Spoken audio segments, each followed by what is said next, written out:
आपको पता है हमारी बॉडी हर पल किसी न किसी इन्फेक्शन के अगेंस्ट लड़ रही होती है, इसीलिए कभी कभी सर्दी खांसी या कोल्ड होता है तो कुछ दिन लग जाते हैं हमें ठीक होने के लिए। कंटेजियन 2011 में रिलीज हुई मेडिकल थ्रिलर फिल्म है जो दरअसल 2009 के फ्लू आउटब्रेक के ऊपर थी, लेकिन डायरेक्टर साहब को क्या पता था कि वो फ्यूचर प्रेडिक्ट कर रहे हैं और अगले 9 सालों में चाइना एक एक्चुअली में डेडली वायरस दुनिया में फैलाएगी। दोस्तों इतिहास गवाह है कि ये डेडली वायरस चाहे वो HIV हो या स्वाइन फ्लू, कोई भी वायरस हो वो जानवरों के थ्रू ही इंसान में आता है। ये फिल्म भी दोस्तों कुछ ऐसी ही है। मूवी काफी अमेजिंग एंड रियलिस्टिक ग्राउंड पे है, इसीलिए IMDb पे इसे 6.6 रेटिंग है।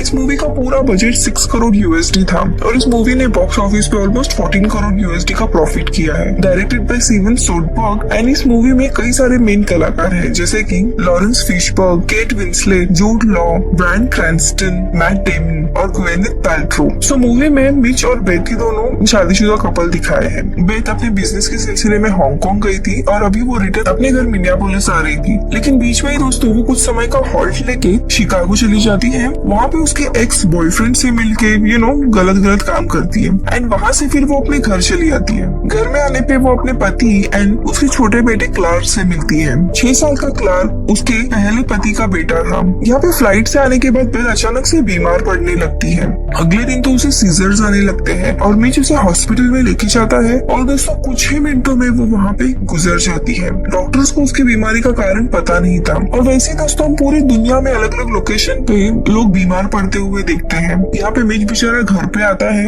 Just to know that clerk भी अभी गुजर गया है उसी सिमिलर इन्फेक्शन से। वो 911 को कॉल करता है एंड मिच को उसी हॉस्पिटल में लेके जाते हैं और एक आइसोलेटेड रूम में रखा जाता है। पूरी दुनिया के लोग धीरे धीरे वैसे ही गुजरने लगते हैं जैसे बेथ गुजर गई थी और न्यूज में हमें दिखाया जाता है कि कोई तो नई बीमारी आई है। यहाँ पे US के CDC डिपार्टमेंट के डॉक्टर एरिन मेयर्स और डॉक्टर एलिस चेवर, इन दोनों को हम इस बीमारी के बारे में डिस्कस करते हुए सुनते हैं। यहाँ पे डॉक्टर एरिन को मिनियापोलिस शहर जाना पड़ता है ताकि इस इन्फेक्शन को वो कैसे भी रोके। कुछ घंटों के बाद वो इस शहर में पहुंच जाती है और सीधे मिच से मिलती है और वो बेथ के बारे में पूछती है कि वो हांगकांग क्या काम करने गई थी। वो उसके आइटिनरी चेक करती है और तभी वो मिच से पूछती है कि वो शिकागो में क्यों रुकी थी और वहीं से मिच को पता चल जाता है कि शायद बेथ अपने एक्स बॉयफ्रेंड से मिलने गई थी और वो उस पे चीट कर रही थी अभी तक। यहाँ पे मिच की ब्लड टेस्ट की जाती है, उसे कोई भी इन्फेक्शन नहीं हुआ था क्योंकि दोस्तों उसका इम्यून सिस्टम काफी स्ट्रॉन्ग रहता है, जो कि लाखों में एक ही केस वैसा मिलता है जिसकी इम्यूनिटी काफी स्ट्रॉन्ग हो, इसीलिए उसे रिलीज करने का फैसला करते हैं। यहाँ पे मिच की दूसरी शादी थी और उसे पहली शादी से एक 16 साल की बेटी थी जोरी नाम की। वो अभी अपने पापा से मिलने के लिए इसी हॉस्पिटल में आ जाती है तो मिच को एक टेंशन आता है कि अभी ये इस शहर में आई है यानी इसको भी इन्फेक्शन हो सकता है, इसीलिए अपने बेटी को लेके जस्ट वो घर पे चला जाता है बिना किसी से मिले। जिससे यहाँ पे मिच को बेथ या क्लार्क की बॉडी नहीं दी जाती क्योंकि उनको अजीब वायरस था इसीलिए। अब दोस्तों अचानक से ये वायरस US में आ गया है, इसका खतरा देखते हुए होमलैंड सिक्योरिटी के लोग डॉक्टर एलिस से मिलने आते हैं। उन्हें लगता है कि ये डिजीज एक बायो वेपन है जो जानबूझ के थैंक्सगिविंग के वीकेंड पे रिलीज किया गया है US और बड़े बड़े देशों को टारगेट करने के लिए और कोई इंटरनेशनल टेररिस्ट ऑर्गेनाइजेशन इसमें इन्वॉल्व है। सो दोस्तों दूसरी जगह पे डॉक्टर ऑर्नेट नाम की WHO की एपिडेमियोलॉजिस्ट हांगकांग ट्रैवल करती है ताकि बेथ कहाँ गई थी, कैसे ये वायरस उसके थ्रू फैला है, ये सारी कड़ी ढूंढने के लिए। हांगकांग में पहुंचने के बाद वहाँ पे वो सनफेंग नाम की एपिडेमियोलॉजिस्ट के साथ काम करती है ये सारी जानकारी लेने के लिए। यहाँ पे CDC में डॉक्टर एली हैक्सवेल इस रिसर्च की लीडर थी। उसे रिसर्च के दौरान पता चल जाता है ये वायरस सुअर और चमगादड़ के जेनेटिक मटेरियल से डेवलप होके बना है और वे लोग वायरस को लाइव क्रिएट करने की कोशिश कर रहे हैं ताकि उस पर स्टडी करके वैक्सीन बना सके। लेकिन ये वायरस वे लोग लैब में डेवलप नहीं कर पा रहे हैं क्योंकि जिस भी सेल में इस वायरस को डालते हैं वो सेल कुछ ही वक्त में मर जाता है। दोस्तों इन डॉक्टर्स के ऊपर ट्रिमेंडस प्रेशर था। हर 2 दिन वर्ल्ड लीडर्स के साथ इनकी मीटिंग और कॉन्फ्रेंस चल रही थी।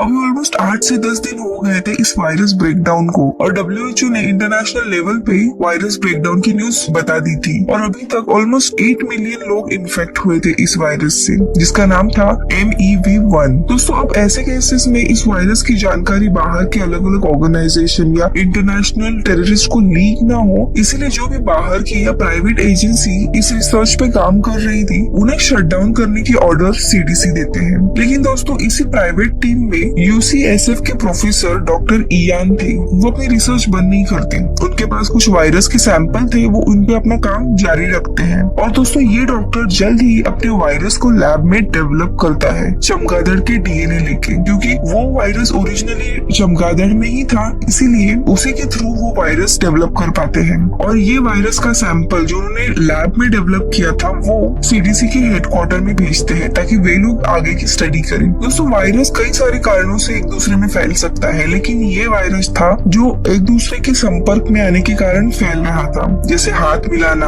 या फिर एक दूसरे के यूटेंसिल या कपड़े यूज करना। रिपोर्ट्स के अनुसार हर 12 आदमियों में से एक आदमी को इन्फेक्शन होने की संभावना थी और उनके बचने के अनुमान सिर्फ 25 से 30% ही थे। यहाँ पे मिनियापोलिस में डॉक्टर मेयर्स अपने सारे पेशेंट को एक जगह आइसोलेट करने का प्लान करती है ताकि ये इन्फेक्शन और ना बढ़े, लेकिन वहाँ के जो लोकल ऑफिसर्स थे उन्हें काफी दिक्कत होती है इस प्लान से, क्योंकि रिसोर्सेज कम थे, इसलिए डॉक्टर मेयर को परमिशन नहीं मिलती। इसी बीच में वो होटल चली जाती है थोड़ा आराम करने के लिए, जहाँ पे वो रात में डिनर ऑर्डर करती है। एंड दोस्तों अनफॉर्चुनेटली उसे भी इन्फेक्शन होता है और आगे 2 से 3 दिन में वो भी गुजर जाती है। लेकिन दोस्तों ऐसे सिचुएशन में भी कुछ लोग हैं जो अपना फायदा देखते हैं, जैसे कि एक ब्लॉगर था एलन, जिसके ऑलमोस्ट 10 मिलियन फॉलोवर्स थे, लेकिन उसे बस लोगों के इमोशंस के साथ खेलना था। वो अपने फॉलोवर्स बढ़ाने के लिए एक ब्लॉग में खुद बीमार होने का झूठ बताता है। वो कहता है कि उसे भी इन्फेक्शन हो गया है और कुछ दिनों के बाद वो एक होम्योपैथिक दवाई का रेफरेंस देके कहता है कि मैं इस दवाई के कारण ठीक हो गया हूँ। ये दवाई MES1 वायरस पे असरदार है, आपको कोई भी गवर्नमेंट के वैक्सीन की जरूरत नहीं है। अब ये सुनने के बाद सारे 10 मिलियन जो उसके फॉलोअर्स रहते हैं वो फार्मेसी में सीधे चले जाते हैं। वहाँ पे लोगों की भीड़ मच जाती है और पागलों की तरह वो दुकान लूटने लगते हैं जस्ट वो दवाई लेने के लिए जो एलन ने बताई थी। और बस इसी भीड़ में जो हेल्दी लोग हैं वो भी इन्फेक्शन का शिकार बन जाते हैं और इसी तरह और इन्फेक्शन फैलता है। यहाँ पे दोस्तों डॉक्टर ऑर्नेट जो हांगकांग गई थी बेथ के सारे रिकॉर्ड चेक करती है और उसे पता लगता है बेथ फ्लाइट के एक रात पहले अपने टीम के साथ कसिनो गई थी और वो उसे डायरेक्शन में इन्वेस्टिगेट करने लगती है। वो कसिनो के उस रात के सारे फुटेज चेक करने के बाद उन्हें पता लगता है कि बेथ का इन्फेक्शन वहीं से शुरू हुआ था। वहाँ से फिर एक वेटर को इन्फेक्शन हुआ, बेथ के और भी जो कलीग थे उनको इन्फेक्शन हुआ एंड वहाँ से बस फ्लाइट के बाकी लोगों में इन्फेक्शन फैला और पूरी दुनिया के कोनों में इन्फेक्शन फैल गया। यहाँ पे डॉक्टर ऑर्नेट का काम हो गया था, इसीलिए वो WHO के हेडक्वार्टर जाने के लिए निकलती है। लेकिन दोस्तों ऐसे ही इंटरनेट के अफवाहों पे भरोसा रखते हुए फैंग जो रहता है उसका लोकल कलीग वो ऑर्नेट को किडनैप करता है, ये सोच के कि डॉक्टर के बदले WHO उसे वैक्सीन देगी और वो अपने गाँव वालों को बचा सकता है। वो डॉक्टर ऑर्नेट को अपने गाँव लेके जाता है जहाँ पे 40 से 50% छोटे बच्चे रहते थे।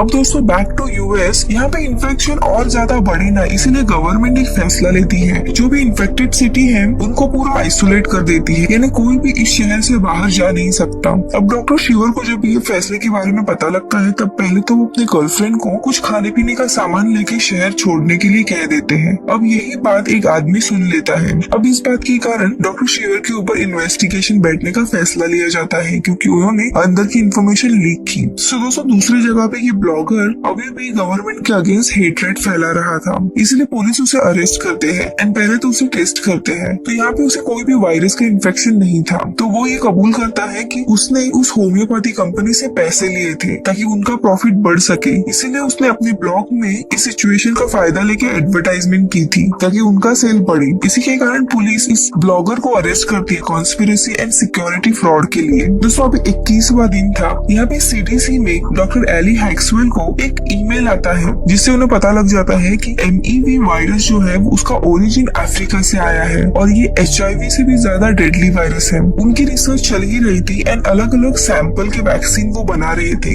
और बंदरों के ऊपर टेस्ट कर रहे थे, लेकिन दोस्तों यहाँ पे उनको सफलता नहीं मिलती, कई सारे बंदर ऐसे ही मर जाते हैं। दोस्तों यहाँ पूरी दुनिया मानो उजाड़ पड़ गई थी। ऑफिसेस, जिम, एयरपोर्ट, रास्ते, स्कूल, कॉलेज, एक भी इंसान नहीं था। सब लोग डर के मारे बस अपने घर में बैठ रहे थे ताकि ये इन्फेक्शन ना फैले। लेकिन कुछ लोग इस सिचुएशन का फायदा लेके पूरे रास्ते पे राइड्स कर रहे थे या फिर मॉल को लूट रहे थे। फाइनली 29वां दिन आता है जहाँ पे CDC के जो लैब के डॉक्टर्स थे उन्हें एक सफलता मिलती है। कई सारे वैक्सीन डेवलप करने के बाद जब 60वीं बैच रहती है वे लोग जब बंदर पे टेस्ट करते हैं तब वो गुजरता नहीं है और कोई गलत असर भी उसके ऊपर होता नहीं है। ये बात डॉक्टर हैक्सवेल डॉक्टर शिवर को बताती है। लेकिन दोस्तों अभी भी इंसानों के ऊपर ही टेस्ट करना बाकी था और ये पूरी प्रोसेस काफी लंबी थी क्योंकि जो भी इन्फेक्टेड पेशेंट है उसकी पहले परमिशन लेनी होगी, फिर पेपर साइन करने पड़ेंगे। इसलिए डॉक्टर एली एक खतरनाक तरीका सोचती है जिसमें उनकी खुद की जान भी जा सकती थी। वो पहले तो इस वैक्सीन का सैंपल खुद को इंजेक्ट करती है और वो सीधे अपने पिता को मिलने जाती है जो इसी वायरस से इन्फेक्टेड थे। मास्क निकाल के उनसे काफी देर तक बात करती है। अब दोस्तों इस बात को 2 से 3 दिन गुजर जाते हैं। डॉक्टर एली को इस वायरस का कोई भी इन्फेक्शन नहीं होता, यानी उसका खुद पे एक्सपेरिमेंट सक्सेस हुआ था। यहाँ पे फिर WHO और बाकी ऑर्गेनाइजेशन को ये डिक्लेयर कर दिया जाता है कि हमें सक्सेसफुली वैक्सीन मिल गई है और इसी वैक्सीन का फास्ट ट्रैक पे प्रोडक्शन भी शुरू हो जाता है। पूरी दुनिया में ये न्यूज इंटरनेशनल लेवल पे बता दी जाती है कि पहले वैक्सीन की बैच रेडी होने में 90 दिन लगेंगे। दोस्तों अभी तक वर्ल्ड वाइड 26 मिलियन लोग मारे गए थे इस इन्फेक्शन के कारण। वैक्सीन के प्रोडक्शन में काफी टाइम चला जाता है, ऑलमोस्ट 3 से 4 महीने, और अभी दिन था 133वां जब पहली बैच अवेलेबल होती है। लेकिन दोस्तों इतने बड़े तादाद में ये बैच देना काफी डिफिकल्ट होता है, इसीलिए यूएस गवर्नमेंट लॉटरी सिस्टम निकालती है। जो भी नंबर लॉटरी में आएगा उस नंबर पे जिसकी भी बर्थ डेट होगी उसे ये वैक्सीन मिलेगी और नेक्स्ट लॉटरी वापस 3 महीने के बाद आएगी अगले प्रोडक्शन में। सो ऐसे करते हुए धीरे धीरे ये वैक्सीन बना दी जाती है एंड लोगों को दी जाती है। दोस्तों यहाँ पे मिच काफी डरा हुआ था अपने बेटी के लिए, उसे भी वैक्सीन देना जरूरी था क्योंकि उसका इम्यून सिस्टम उसकी तरह उतना स्ट्रॉन्ग है या नहीं ये पता नहीं था। पिछले 3 से 4 महीने ये दोनों घर में ही बैठ के परेशान हो रहे थे, वो अपने बॉयफ्रेंड से भी मिल नहीं पा रही थी। इसलिए मिच उसका मन बहलाने के लिए एक दिन घर में ही प्रॉम नाइट अरेंज करता है और उसके बॉयफ्रेंड को बुलाता है और फिर उसकी बेटी और उसके बॉयफ्रेंड काफी रोमांटिक टाइम स्पेंड करते हैं। यहाँ पे दोस्तों CDC के हेडक्वार्टर में जो भी मेन स्टाफ होता है उनको ये वैक्सीन वैसे ही फ्री में दी जाती है बिना लॉटरी के, ताकि वो अपने परिवार को बचा सके। तो यहाँ पे डॉक्टर शिवर उसकी खुद की जो वैक्सीन थी वो खुद नहीं लेता, वो अपने एक स्टाफ मेंबर के बच्चे को ये वैक्सीन देता है। यानी दोस्तों यहाँ पे भी लोग इंसानियत की तरह काम कर रहे थे। जहाँ पे एक साइड में वो एलन था जो इस सिचुएशन का फायदा लेते हुए पैसे कमा रहा था, तो दूसरी जगह पे ऐसे लोग थे जो दिन रात मर के काम कर रहे हैं। तो यहाँ पे हांगकांग में WHO का स्टाफ आता है कुछ 100 वैक्सीन लेके, ताकि वो फैंग को दे सके एंड डॉक्टर ऑर्नेट को छोड़ दे। वैसे ही प्लान के अकॉर्डिंग होता है एंड डॉक्टर ऑर्नेट को छोड़ देते हैं। लेकिन एयरपोर्ट पे आने के बाद उसका कलीग उसे बताता है कि जो वैक्सीन फैंग को दिए गए हैं वो बस मामूली दवाई है, वो ME1 वायरस की वैक्सीन नहीं है। ये सुनने के बाद ऑर्नेट काफी शॉक हो जाती है क्योंकि उस गांव में इतने सारे छोटे बच्चे थे एंड वो वहाँ से बस उठ के चली जाती है। शायद वो फैंग को यही बताने जा रही थी कि ये वो रियल वैक्सीन नहीं है। काफी जल्दी दूसरी बैच भी रिलीज हो जाती है एंड बच्चों को प्रायोरिटी बेसिस पे ये वैक्सीन दिए जाते हैं। एलन जो ब्लॉगर था वो बेल पे छूट जाता है और अपने ब्लॉग के थ्रू वो लोगों को वैक्सीन ना लेने के लिए कहता है क्योंकि इसमें कोई ना कोई साइड इफेक्ट हो सकते हैं और इस वायरस को गवर्नमेंट ने ही डेवलप किया था। ऐसे ही वो झूठी अफवाहें फैलाता है। धीरे धीरे दुनिया वापस अपने राह पे आती है, लोग वापस काम पे जाने लगते हैं, ट्रैक पे आने लगता है। और दोस्तों आखिरी में हम व्यूअर्स देखते हैं कि ये वायरस आखिरकार कैसे फैला। तो हांगकांग में एक बुलडोजर एक पेड़ को गलती से तोड़ देता है जिसमें कुछ चमगादड़ डिस्टर्ब हो जाते हैं। फिर वहाँ से वो चमगादड़ केले के पेड़ पे जाके बैठ जाते हैं एंड कुछ केलों को बाइट करते हैं। फिर वहाँ से वे आगे पिग फार्म में चले जाते हैं और वहाँ से एक चमगादड़ मुंह से केले का एक पीस गिरा देता है और वहीं पे एक पिग उसे खा लेता है। उसी पिग को अगले दिन कैसीनो के रेस्टोरेंट में लेके जाते हैं। शेफ उस पिग को साफ करते करते ऐसे ही हाथ अपने एप्रिन को पोंछ देता है एंड कैजुअली बेड से जाके हाथ मिला लेता है और इसी तरह उसके हैंड इंटरेक्शन से ही ये चमगादड़ और पिग का जो वायरस था वो बेड के थ्रू पूरे दुनिया में फैल जाता है। सो आपको क्या लगता है, आपने ऐसी कौन सी चीजें पढ़ी है कोरोना वायरस के बारे में जो आपको लगता है सच है या झूठ है? मुझे कमेंट सेक्शन में जरूर बताइए। मैं मिलूंगी आपसे अगले वीडियो में, तब तक के लिए